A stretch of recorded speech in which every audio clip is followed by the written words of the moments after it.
Friends, welcome back to our channel and it's me Kusma. Welcome to this new video. మరొక daily vlog తో మీ ముందరికైతే వచ్చేసాను. ఇప్పుడు time అయితే చూస్తున్నారు కదా 4:40. ఇంకా అలంకరణ, పూజ ఇవన్నీ కూడా కంప్లీట్ చేసుకున్నాను.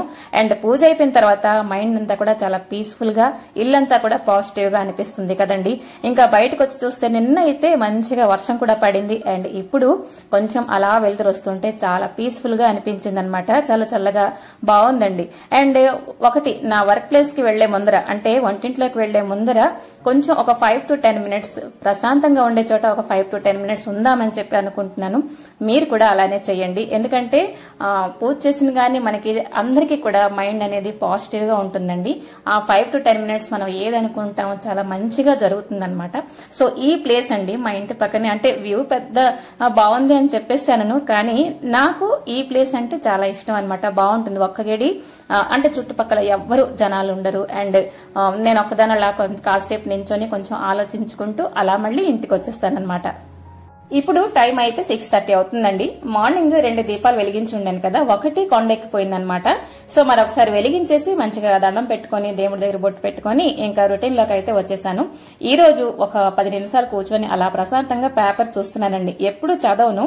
ఒకటేంటంటే టైం ఉండదు. నా పనులన్నీ అంటే అయిపోయేసరికి మరి చదవడానికి ఇంట్రెస్ట్ ఉండట్లేదు. కానీ ఈసారి ఏంటంటే ఈ రోజు కూర్చొని ఏంటంటే ఫ్రంట్ పేజ్ లోనే గోల్డ్ చైన్స్ తాలూకా డిజైన్స్, వాటి తాలూకా అంటే డిస్కౌంట్లు ఏవి ఇస్తున్నారు ఇవన్నీ కూడా చూస్తున్నాను. చెప్తే నమ్మరండి, ఇన్ని వెరైటీ ఆఫ్ చైన్లు ఉంటాయని నాకు ఇప్పటిదాకా తెలియదు. ఒక 2-3 అంటే డిజైన్ చూస్తాను కానీ వాటి పేర్లు కూడా ఇప్పటిదాకా నాకు తెలియదు. అవన్నీ చూసి నేను ఆశ్చర్యపోయాను అనమాట. ఇంతకీ మీకు గోల్డ్ చైన్స్ తాలూకా వెరైటీస్ పేర్లు తెలుసా? తెలిసి ఉంటే ఒక్కొక్కటి కామెంట్ చేసేయండి. అంటే నా ఒకదానికే తెలియదు అని చెప్పేసి నేను అనుకుంటున్నాను. ఇంకా మనకి శ్రావణ మాసం కూడా వచ్చేస్తున్నది కదండి. శ్రావణ శుక్రవారం అంటే ఖచ్చితంగా బంగారం కొని తీరాలి అని చెప్పేసి మనలో చాలా మంది ఆ మైండ్ సెట్ పెట్టేసుకొని ఉంటాం. అలా అస్సలు పెట్టుకోమాకండి. ఇంత రేట్లోని మనకి వీలుంటే కొంటాం, లేకపోతే లేదండి. ఏం పెద్ద విచిత్రం ఏంటి లేదు. సో ఇంకాను బంగారం కొనలేదు అని చెప్పేసి, కొనుక్కోలేకపోతున్నా అని చెప్పేసి 1 గ్రామ్ గోల్డ్ పైన కూడా ఇన్వెస్ట్ చేసేస్తుంటామండి. నేనైతే అసలు అది అలా చెయ్యను. ఎందుకంటే అది మనం మార్చేసి అమ్మడానికి వెళితే అందులో అప్పటికున్న బంగారం ధర ఇస్తానని చెప్పేసి అంటారు. అస్సలు డబ్బులు కూడా రావన్నమాట. నేను అలా నమ్ముతాను. సో కొనను కూడా. మరి మా ఇంట్లో ఒక బెడ్రూమ్ లో ఇదొక కార్నర్ అండి. స్టోర్ రూమ్ లో ఉంది కదా, మనకి స్టోర్ రూమ్ సెపరేట్ గా ఉండక్కర్లే. ఏదో కార్నర్ లో సామాన్లన్నీ పడేస్తే అదే ఆటోమేటిక్ గా మనకి స్టోర్ రూమ్ అనుకోవచ్చు. సో అది క్లీన్ చేస్తానండి. ఎందుకంటే అమ్మాయి స్టడీ టేబుల్ అడుగుతున్నది. సో అది ముందు ఇంట్లో ఆ వస్తువు రావడానికి సరైన ప్లేస్ ఉందా లేదా చెక్ చేసుకుని ప్లేస్ సెట్ చేసుకుని అప్పుడు తీసుకుందామని చెప్పేసి తనకి అన్నానమాట. సో ఇదిగోండి, ఇంకాను ఆ ప్లేస్ ఇంకా అంటే వీడియో చూపించేసి మీకు వచ్చేసాను. వంట అయిపోయిన తర్వాత క్లీన్ చేసుకుంటాను. అండ్ ఇప్పుడైతే వెట్ గ్రైండర్ అండి, అది పాడైపోయింది అనమాట. కొంచెం కాలిపోయిన వాసన నుంచి తిరగట్లేదు. సో అది రిపేర్ కి అయితే ఇవ్వాలన్నమాట. సో ఎలాగో దాచేస్తాను అని చెప్పేసి కొంచెం నీట్ గా అయితే తుడిచేసుకుంటున్నానండి. ఇంకా నాకైతే ఇంట్లో కొన్ని వస్తువులు ఎక్కువగా యూజ్ అండి. లైక్ ఎలాగంటే వెట్ గ్రైండర్ అనుకోవచ్చు, మిక్సీ జార్లు అనుకోవచ్చు. కాబట్టి అస్తమాను అవి రిపేర్ కి వస్తూ ఉంటాయి అనమాట. సో నేను ఒక్కొక్కసారి టెన్స్ అయిపోతూ ఉంటాను. ఏంటిది నెక్స్ట్ పని నేను ఎలా చేస్తాను, ఇదైతే నాకు ఖచ్చితంగా ఉండి తీరాలి అని చెప్పేసి. సో వెంటనే మా వాళ్ళది రిపేర్ చేస్తారులేండి. కానీ వెళ్లి చేసి వచ్చే లోపలే, రిపేర్ చేసి వచ్చే లోపలే నేను కొంచెం వరి అయిపోతూ ఉంటాను అనమాట. సో ఇంకా ఇదిగోండి, ఈ రోజైతే వంకాయలు కర్రీ అనుకోవచ్చు, ఫ్రై అనుకోవచ్చు, అదైతే చేస్తాను. సింపుల్ రెసిపీయే, పెద్ద హంగామా ఏంటి, వెరైటీస్ ఏంటి ఈ రోజు చెయ్యట్లేదు.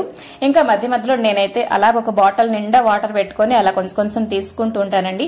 టీ కాఫీ చాలా తక్కువే, కానీ వాటర్ కంటెంట్ మనకి మెయిన్ గా ఉండాలన్నమాట.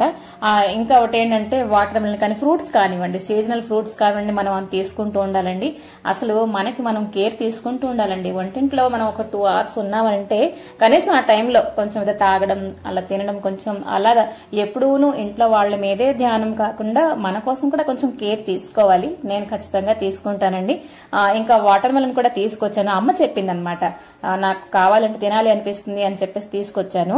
సో అదైతే నెక్స్ట్ అయితే కట్ చేస్తాను అనమాట. సో వంకాయ ముక్కలు అయితే కట్ చేస్తానండి. అయితే కొంచెం మసాలా లైక్ ఎలాగంటే మెంతు పొడి చేస్తాను చూడండి, అందులో కొంచెం పల్లీలు అండ్ వెల్లుల్లి ఇవన్నీ కూడాను కలిపేసి ఫ్రై చేస్తానన్నమాట. ఇదిగోండి కొంచెం మినపప్పు, ధనియాలు, జీలకర్ర, మెంతులు, ఆ తర్వాత కొంచెమే పల్లీలు, ఎక్కువ కాదు. ఇవన్నీ కొంచెం కడాయిలో ఆయిల్ వేస్తానండి. ఆయిల్ కొంచెం వేసి ఫ్రై చేసుకుంటే కొంచెం ఆ అరోమా వేరే లెవెల్ ఉంటుందండి. డ్రై రోస్ట్ చేస్తే వేరేలాగా ఉంటుంది. సో కొంచెం ఆయిల్ వేసేసి ఇవన్నీ మంచిగా ఫ్రై అయితే చేసుకుంటున్నాను అనమాట.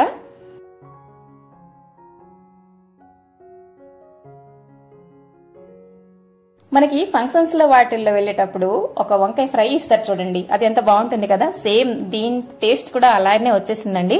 ఒకసారి ఈ కర్రీ ఎప్పుడైనా ట్రై చేయండి. అంటే మెంతిపొడి చేసేటప్పుడు అందులో కొంచెం పల్లీలు చెప్పాను కదా, అండ్ పచ్చి వెల్లుల్లి.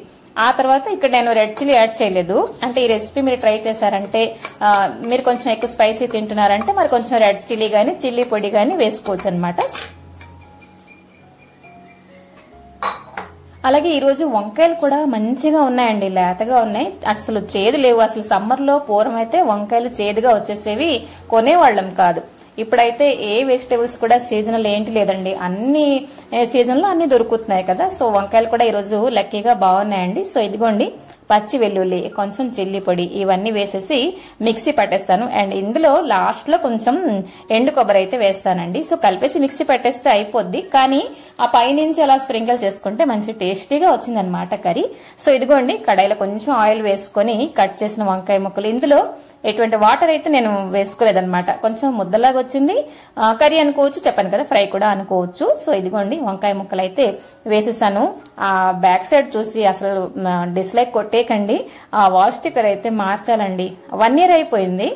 అప్పటికి రెగ్యులర్ గా క్లీన్ చేస్తున్నప్పటికీ కూడా స్టవ్ వెనక్ సైడ్ కదా పాడైపోతుంది అనమాట. సో ఇదిగోండి వాటర్ మెలన్ అయితే కట్ చేసేసాను.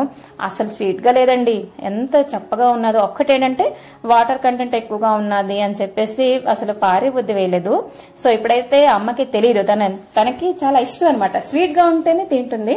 సో తనైతే అస్సలు నాకు వద్దు, ఎందుకు ఇది ఇచ్చావు, నేను అసలు తిన్ను అని చెప్పేసి అనిందనమాట. సో కొంచెం ఏం చేశానంటే బ్లాక్ సాల్ట్ అయితే కొంచెం స్ప్రింకిల్ చేశానండి. సో ఆ తర్వాత చాలా బాగుంది. నేను కూడా ఇలా వంట చేస్తూ 2-3 ముక్కలు అలా తినేసాను. అండ్ మిగతా వాళ్ళకి కూడా ఇచ్చానమాట. అండ్ ఈ రోజు వంటింట్లో ఎంత తక్కువ పని అనుకున్నానో అంత చాదస్తం పని అయిపోయిందండి. ఏంటంటే సిలిండర్ నిండుకుందనమాట. సో ఇదిగోండి ఇప్పుడేను అమ్మ కోసం ఇదిగోండి వాటర్ మెలన్ అయితే కట్ చేసుకుని ఇచ్చాను. అండ్ మిగతా చెప్పాను కదా బ్లాక్ సాల్ట్ కొంచెం వేసి, నేనేం చేశానంటే వంకాయ ముక్కలు వేసాను కదా సిమ్ లో పెట్టాను. సో అది అలాగా ఫ్రై అవుతూ ఉంటుంది. ఈ లోపల నేను కొంచెం తినేస్తాను అని చెప్పేసి అనుకుంటే అప్పటికే గ్యాస్ స్టవ్ అంటే గ్యాస్ అయిపోయింది అనమాట. సో ఇప్పుడైతే కొంచెం చూసాను, అయిపోయింది కదా, మరి కమిలిపోకుండా కొంచెం సాల్ట్ ఇంకా పసుపు వేసేస్తాను అని చెప్పేసి ఇదిగోండి కలపడానికి అయితే తీసానమాట. ఈ ప్రొసీజర్ లో వంకాయ కర్రీ కూడా చాలా టైం టేకింగ్ అయిందండి. కానీ వంకాయ ముక్కలు చెప్తారు కదా, సగం కుక్ అయిన వంకాయ ముక్కలు ఉంటే పాడైపోతాయి, కమిలిపోతాయి, ఉడకవు అని చెప్పి, అలాగేంటి అవ్వలేదన్నమాట. సో ఏంటైందంటే చిన్న ప్రాబ్లం అయితే ఫేస్ చేశాను. ఎప్పుడూ కూడా సిలిండర్ పెట్టేటప్పుడు అక్కడ వాషర్ కూడా ఉంటుంది చూడండి, అది ఎప్పుడైనా మీరు గమనించారా? మనం రెగ్యులేటర్ ఆన్ చేసి స్టవ్ ఆన్ చేస్తే వెలుగుతుంది కదా, ఆ తర్వాత ఫస్ట్ మనం రెగ్యులేటర్ స్విచ్ ఆఫ్ చేయాలన్నమాట. అప్పటికి అక్కడ స్టవ్ మనకి ఆఫ్ అయింది అని అంటే అది కరెక్ట్ గా ఉన్నట్టు. లేదు ఇక్కడ మనం రెగ్యులేటర్ స్విచ్ ఆఫ్ చేసినా కూడా అక్కడ మనకి స్టవ్ దగ్గర మంట వెలుగుతున్నది అని అంటే కొంచెం గ్యాస్ లీక్ ఉన్నది, కొంచెం ప్రాబ్లం ఏదో ఉన్నది అని చెప్పేసి మనం అనేసుకోవచ్చు అనమాట. సో ఇక్కడైతే నా ప్రాబ్లం ఏంటంటే ఆ వాషర్ ఉంది కదా అది సరిగ్గా లేదనమాట, చిన్న హోల్ ఏదో పడింది. సో మా వారు వచ్చిన తర్వాత అది సెట్ చేసేసారు. అండ్ ఇప్పుడైతే నెక్స్ట్ నా కర్రీ ప్రొసీజర్ అయితే స్టార్ట్ చేశాను అనమాట.